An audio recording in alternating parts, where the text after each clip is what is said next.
Bonjour. Donc aujourd'hui, on va commencer le chapitre 3 intitulé Générateur de haute tension. Donc je vais commencer par une petite introduction dans laquelle on va essayer de donner quelques informations sur ces générateurs-là. Et puis on en parle sur les différents types de générateurs avec plus de détails dans la suite des paragraphes. Alors, une connaissance fondamentale des générateurs et des circuits utilisés pour la génération de haute tension, ce domaine appartient à des travaux sur la technologie haute tension. Donc, cette connaissance, la haute tension, ou bien les techniques de haute tension, ce domaine s'intéresse beaucoup plus à la connaissance fondamentale de ces générateurs. Ces générateurs donc sont généralement disponibles dans le commerce et ce sont les générateurs haute tension sont utilisés dans les laboratoires d'essais réguliers. Donc ils sont utilisés généralement pour tester des équipements tels que les transformateurs, les traversées, les câbles. On peut tester des condensateurs, un appareillage de commutation, etc. Et bien sûr, ces tests-là doivent confirmer l'efficacité et la fiabilité du produit. Et donc, un équipement d'essai haute tension est nécessaire pour étudier le comportement de l'isolation dans toutes les conditions que l'appareil est susceptible de rencontrer. Donc, généralement, dans la haute tension, un équipement haute tension va rencontrer plusieurs types de conditions, donc des comportements différents d'un site à un autre, d'un temps à un autre, et ainsi de suite. Et à partir de là, les tests doivent confirmer que cet appareil est efficace et quand même il est fiable et il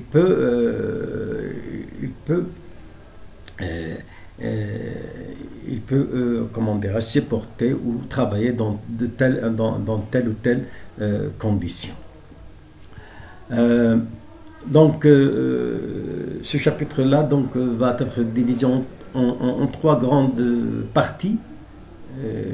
Et ces parties-là, on va les citer maintenant. La première partie, ce sera la génération des tensions alternatives, alternatives à fréquence industrielle. Hein.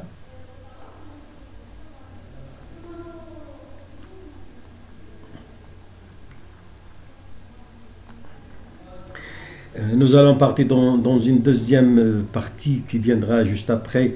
Ce sera les tensions continues, les tensions continues d'ici. Et enfin, on parlera de la génération des tensions transitoires telles que celles de foudre ou de manœuvre, sous la forme d'une baie exponentielle, si vous voulez. Sous cette forme-là, on va donner dans les sessions qui vont suivre les détails et les informations qu'on va juger nécessaires pour bien sûr avoir des informations concrètes et complètes sur ce genre de générateur de tension transitoire. Donc on va commencer par la première partie, cette partie qui concerne les hautes tensions alternatives, donc la génération des hautes tensions alternatives. Et on va commencer par la session numéro 3, hein, donc la première session dans ce chapitre, qui va étudier les méthodes de génération de la haute tension d'essai à fréquence industrielle. Donc cette partie-là, cette session va se charger des méthodes de génération de cette tension. Alors, nous avons quelques objectifs dans cette session, c'est que l'étudiant va apprendre les points suivants. Donc, quels sont, premièrement, on va l'informer des paramètres caractéristiques des hautes tensions alternatives, ça c'est en premier lieu. Deuxièmement, on parlera des transformateurs de test uniques. On parlera aussi des transformateurs lorsque ces transformateurs sont montés en cascade. Et bien sûr, à la fin de cette session-là, on parlera des avantages et des inconvénients de la cascade.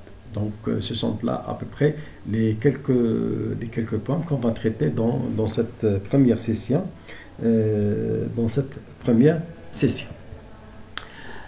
Alors, tout à fait au début, donc, il faudrait quand même voir l'importance des hautes tensions alternatives et leur utilité. Donc,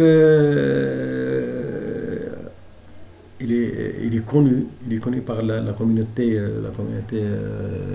scientifique que les hautes tensions alternatives sont indispensables dans les laboratoires pour, bien sûr, pour les expériences et les essais AC. Donc, ils sont utilisés pour les essais AC, ainsi que pour la majorité des circuits pour la génération de haute tension continue et impulsionnelle. Donc, ces générateurs-là, ou bien ces hautes tensions alternatives, sont indispensables non seulement pour les essais et les expériences en alternative à tension à fréquence industrielle, mais aussi ils font l'objet de la majorité des circuits visant à concevoir des tensions continues, ou bien à générer des tensions continues et voire des tensions impulsionnelles. Donc, les générateurs haute tension alternative à fréquence industrielle, donc la fréquence est autour de entre quelques hertz jusqu'à 1 kHz.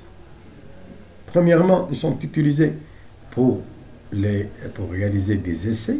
Ça, c'est le premier objectif. Donc, c'est de réaliser des essais haute tension alternative. Deuxième objectif, ce sont ils peuvent être utilisés dans l'alimentation des redresseurs à courant continu, des circuits, troisième, si vous voulez, objectif, c'est des générateurs à circuit oscillant, donc oscillant. Et ils peuvent être aussi utilisés pour les générateurs de choc, donc c'est une quatrième application. Et peut-être d'autres applications comme l'alimentation du tube à gaz rare. Donc, ce sont là quelques applications de générateurs haute tension alternatives. Bien sûr, la plupart des essais des expériences avec des hautes tensions alternatives exigent une connaissance précise de la valeur de la tension. Donc là, c'est une exigence. Donc on doit connaître quelle est la valeur de la tension à utiliser. Donc là, c'est une exigence, donc c'est indispensable. Il est indispensable de connaître cette valeur de tension, bien sûr, pour étudier, si vous voulez, faire des essais, en haute tension. Cela ne peut être satisfait qu'en mesurant le côté haute tension de l'alimentation. Donc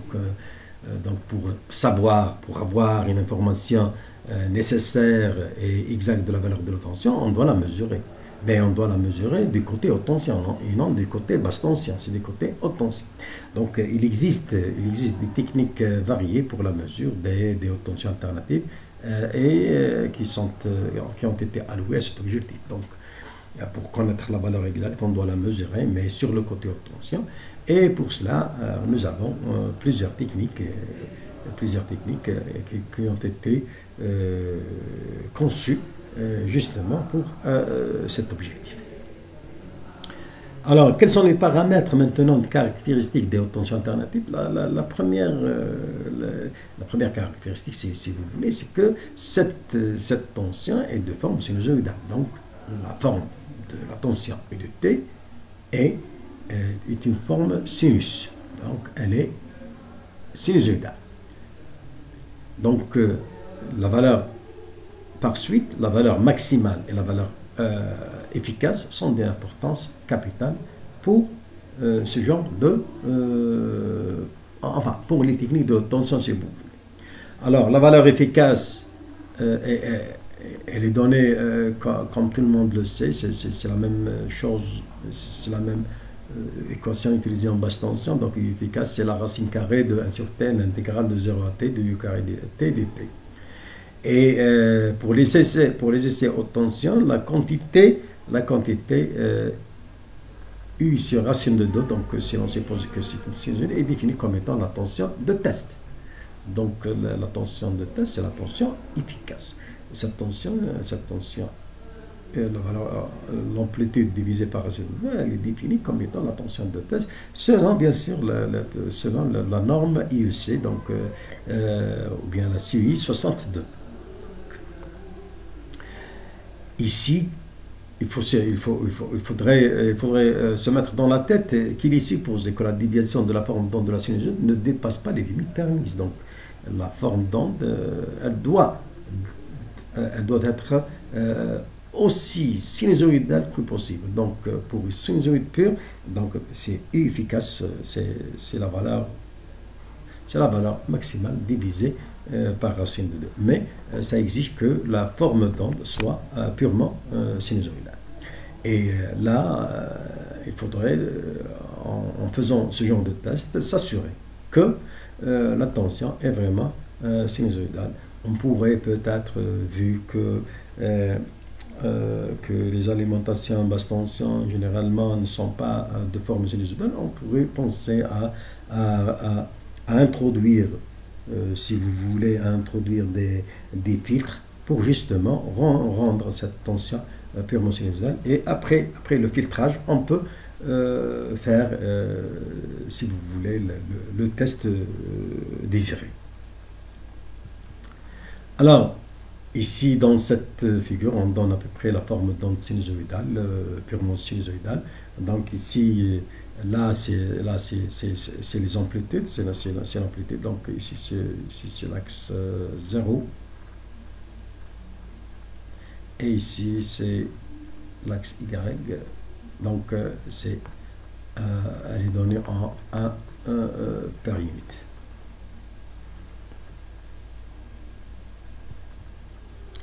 Alors, pour faire ce genre de test, donc nous avons besoin de transformateurs pour élever la tension. Donc la tension alternative bien la haute tension alternative ne peut être générée que par des transformateurs.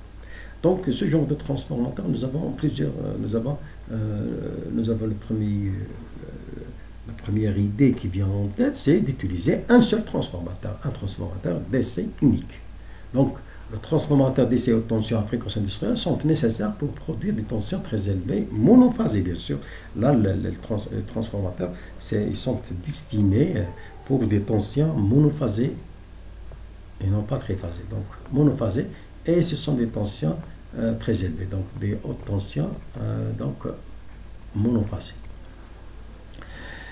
Le courant nominal contenu est très faible. Qui est délivré par ce transformateur, il est toujours, ce générateur, il est toujours très très faible, qui est délivré d'une manière continue. Donc généralement autour d'un ampère, qui est approximativement égal à 1 ampère.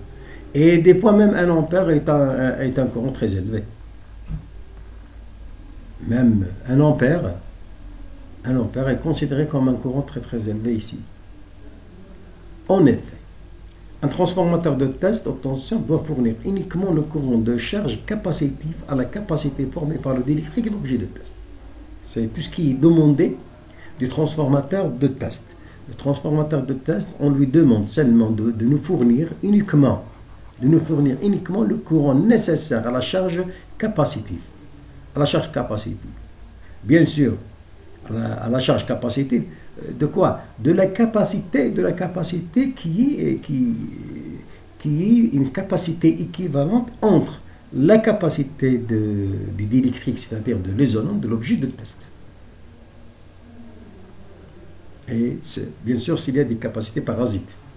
Donc, nous n'avons pas besoin d'un courant très très fort, mais nous avons seulement besoin d'un petit courant qui est capable de charger, de courant de charge capacité qui est capable de subvenir aux besoins de la capacité formée par le diélectrique. Bien sûr, le diélectrique de l'objet de test. Cependant, donc, malgré cela, comme les exigences de tension nominale sont élevées, les transformateurs de test doivent être produits avec un niveau d'isolation très élevé. Là, c'est une autre caractéristique de ces transformateurs. Ils doivent être produits avec des niveaux de tension, d'isolation très très élevés. Pourquoi? Parce qu'on utilise des tensions nominales très élevées, c'est tout. Donc, quand la tension devient très très importante, comme on l'a vu dans les chapitres précédents sur les isolations, et on avait dit que lorsque la tension s'élève, eh bien, le niveau d'isolation doit être élevé. C'est-à-dire, l'isolation doit être capable de supporter cette tension. Donc, il faudrait utiliser des isolations capables de supporter ces tensions élevées. Bien sûr, ce qui est normal, c'est que cela va conduire à augmenter considérablement la taille des ensembles de tests. Donc la taille des éléments de test devient de plus en plus importante. Donc, par conséquent, des unités uniques de transformateurs de test sont produites au maximum jusqu'à 700 kV. Ce qui va nous limiter, si vous voulez, à produire des unités de transformateurs qui ne peuvent pas dépasser un certain seuil. Généralement, c'est de l'ordre de 700 kV. Donc, on ne peut pas réaliser des transformateurs dans la tension de sortie qui dépasse les 700 kV. Donc, bien sûr, sous forme unique, sous forme d'un seul transformateur. Donc on ne peut pas produire, on ne peut pas réaliser, on ne peut pas concevoir des transformateurs qui, dans la tension de test, dépassent les 700 kV. Puisque là, le problème, il se pose au niveau de l'isolation qui devient que l'exigence sur le niveau d'isolation qui devient très très important, et cela exige aussi que ces transformateurs deviennent avec des tailles vraiment très grandes. Et ici, là, je vous donne à peu près, si vous voulez, deux photos de transformateurs uniques. Là, vous avez un transformateur. Vous pouvez même voir ici la personne ici devant tout cela, pour avoir une idée sur la taille d'un transformateur d'essai. Ici, vous avez un autre transformateur, c'est un transformateur utilisé dans les laboratoires. Ce transformateur, je pense que c'est un transformateur de 100 kV.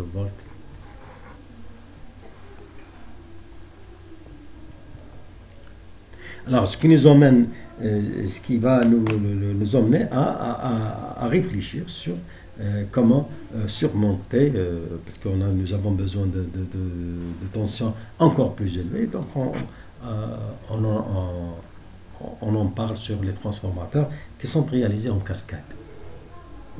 Donc en cascade, ce qui veut dire alimenter des transformateurs, si vous voulez, en parallèle, et au secondaire sont alimentés en série, sont connectés en série. Comme vous pouvez le voir ici, nous avons donc un transformateur de test. Ils ont une conception un peu spéciale. Donc vous avez là le primaire, vous avez là le premier secondaire responsable de la haute tension de test, et nous avons un tertiaire qui sert de primaire qui va alimenter le primaire du deuxième transformateur.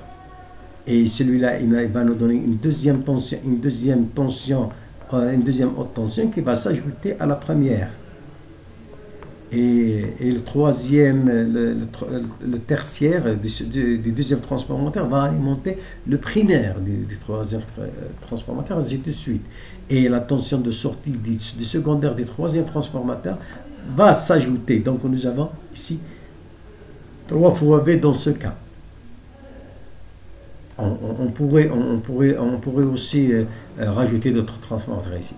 Ces transformateurs-là sont des transformateurs identiques. Donc le principe de la cascade est illustré avec cette figure-là, donc dans lequel on peut voir que la sortie d'un transformateur d'étage devient une entrée pour l'étage suivant. C'est ce qu'il a de là, là, ici, donc ici qui devient... Bien sûr, bon, je vais un petit peu y passer là pour laisser la figure un petit peu claire.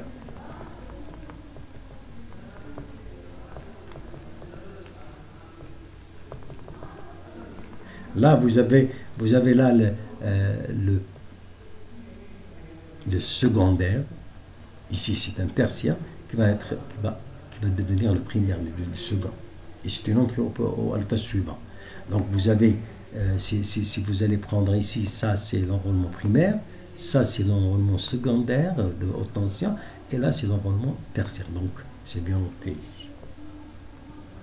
Alors, l'alimentation haute tension est connectée à l'enrôlement primaire 1 du transformateur 1. Donc, l'alimentation haute tension est connectée à l'enrôlement primaire 1 du transformateur 1. Il est conçu pour une tension de sortie de V. Donc, le premier transformateur va nous donner une tension V.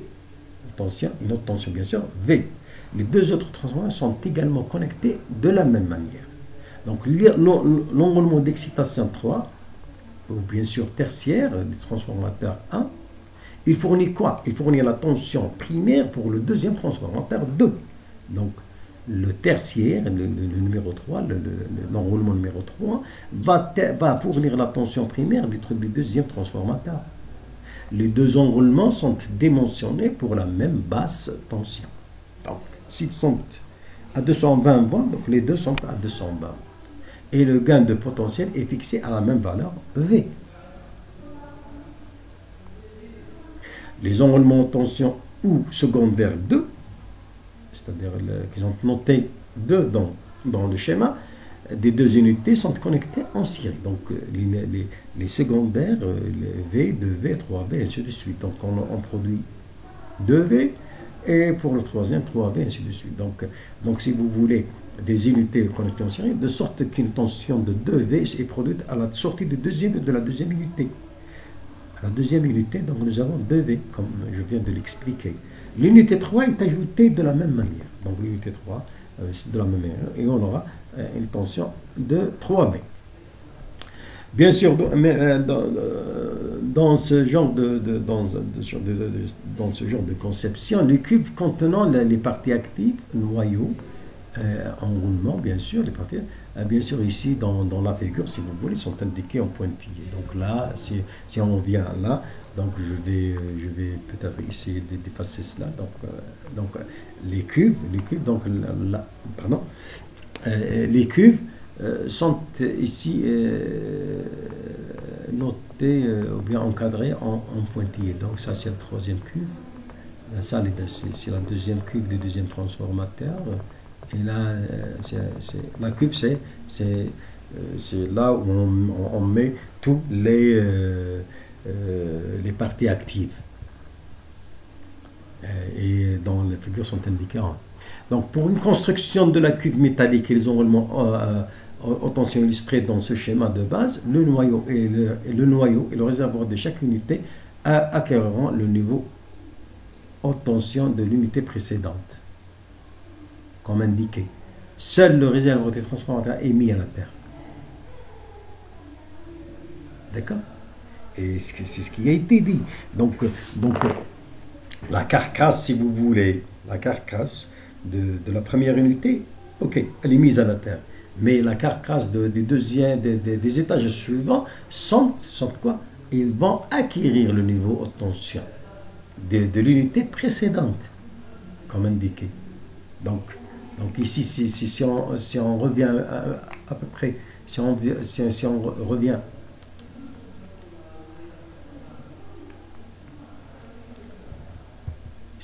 ici, donc merci, là, donc qu'est-ce qu'on peut remarquer?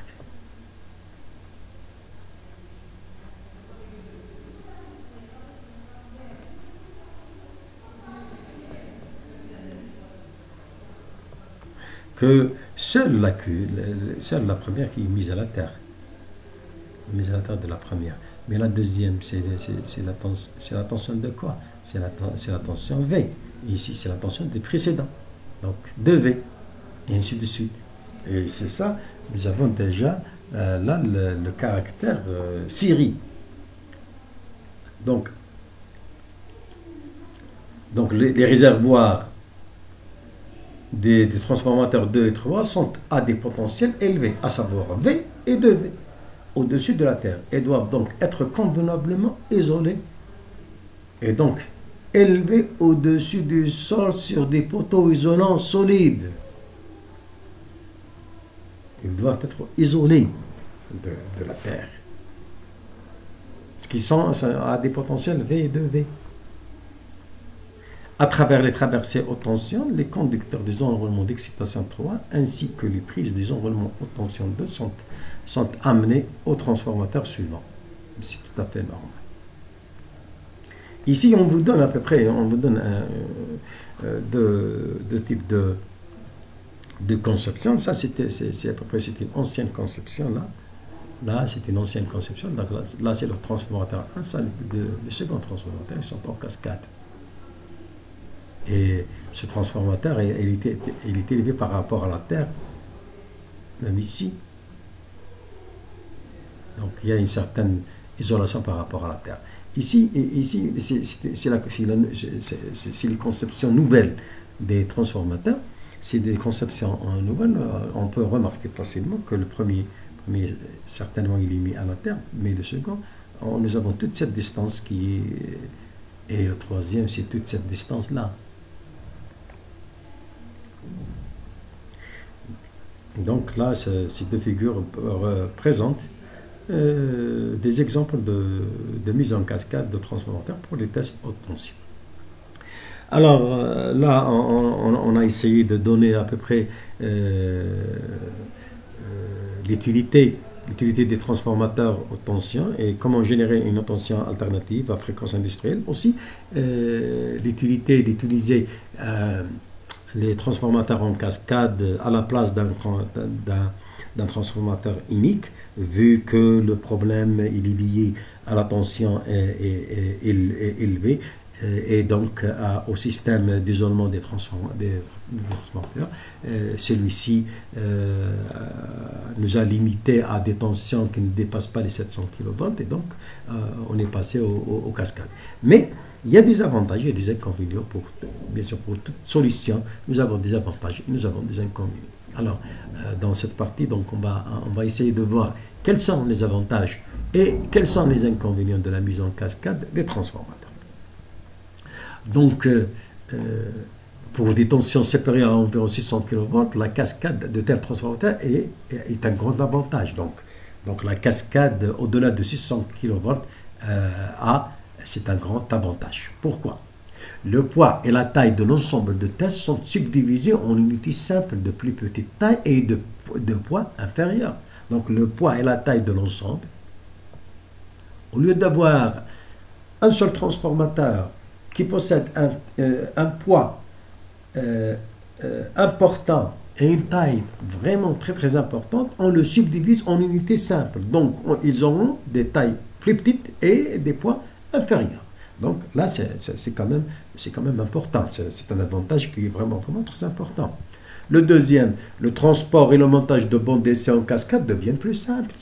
Donc là il y a une certaine simplicité dans le montage, dans le transport. Si on transporte des poids faibles et des tailles quand même qui n'occupent pas beaucoup de volume et aussi permettent des montages simples, ce sera quand même un avantage. Mais il n'y a pas d'avantage sans inconvénient quand même. Cependant, il existe un inconvénient en ce que les enroulements primaires des étages inférieurs sont plus fortement chargés avec un courant plus élevé dans de tels ensembles.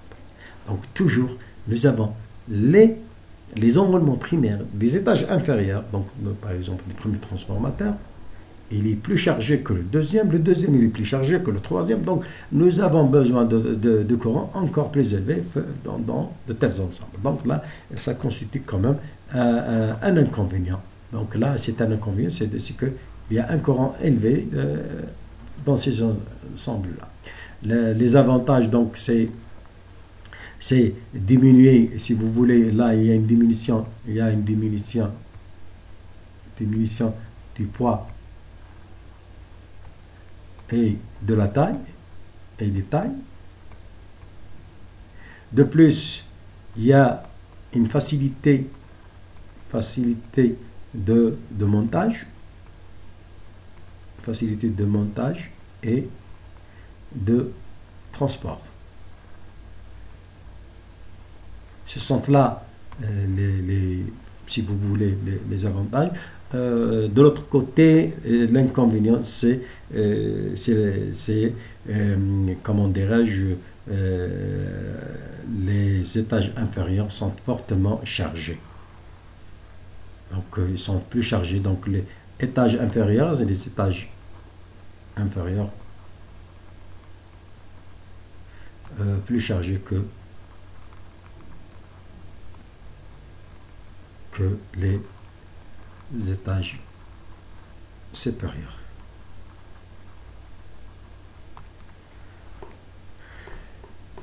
Donc, ce sont là à peu près quelques avantages, les avantages et les inconvénients. Donc, ceci dit, donc, cette petite session introductive se termine. Donc, j'espère que vous avez que j'étais un petit peu clair pour cette explication. Si vous avez des questions, vous pouvez les poser. Hein, vous pouvez les poser à travers la plateforme ou encore en séance présentielle. Je vous remercie pour avoir suivi cette conférence et cette session-là. Donc,